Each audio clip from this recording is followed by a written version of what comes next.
Coba bayangkan ini. Kamu menemukan sebuah buku tua di gudang. Bukunya sudah berdebu, halaman menguning, bahkan sampulnya hampir robek.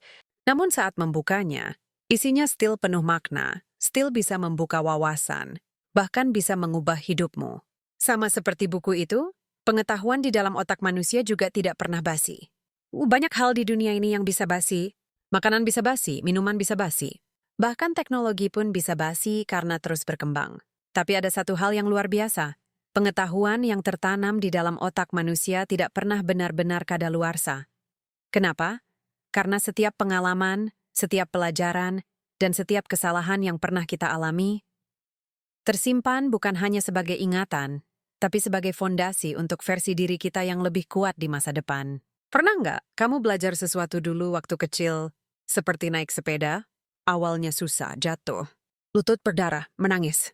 Tapi setelah bisa, sampai sekarang pun kamu masih tetap bisa naik sepeda, walaupun sudah puluhan tahun tidak mencobanya. Kenapa? Karena otakmu menyimpan skill itu selamanya. Itu bukti bahwa apa yang diserap oleh otak tidak akan hilang begitu saja. Pengetahuan mungkin terlihat seperti hal sepele. Tapi sebenarnya, ia seperti benih yang ditanam di dalam pikiran.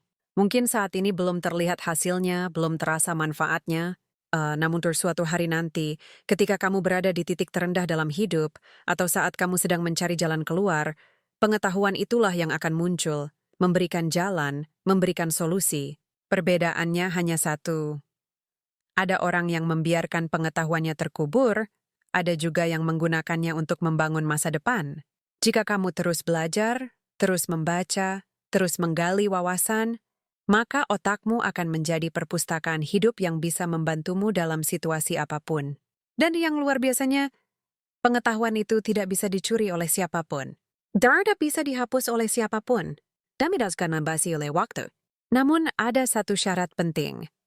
Agar pengetahuan itu tetap hidup, kamu harus sering menggunakannya. Ibarat pisau, jika tidak diasah, lama-kelamaan akan tumpul. Begitu juga dengan otak. Jika tidak dilatih berpikir, maka pengetahuanmu hanya akan menjadi tumpukan ingatan, bukan kekuatan. Jadi, prinsip hari ini jangan pernah merasa, belajar ini percuma, atau ini sudah kuno. Tidak ada ilmu yang benar-benar sia-sia. Karena yang pasti, bukan otakmu yang basi, tapi semangat belajarlah yang kadang menghilang. Dan sekarang aku mau tanya ke kamu, ilmu apa yang terakhir kali kamu pelajari dan masih kamu gunakan sampai hari ini? Tulis di kolom komentar ya. Dan jangan lupa, like, share, dan subscribe, supaya kamu nggak ketinggalan video inspiratif lainnya.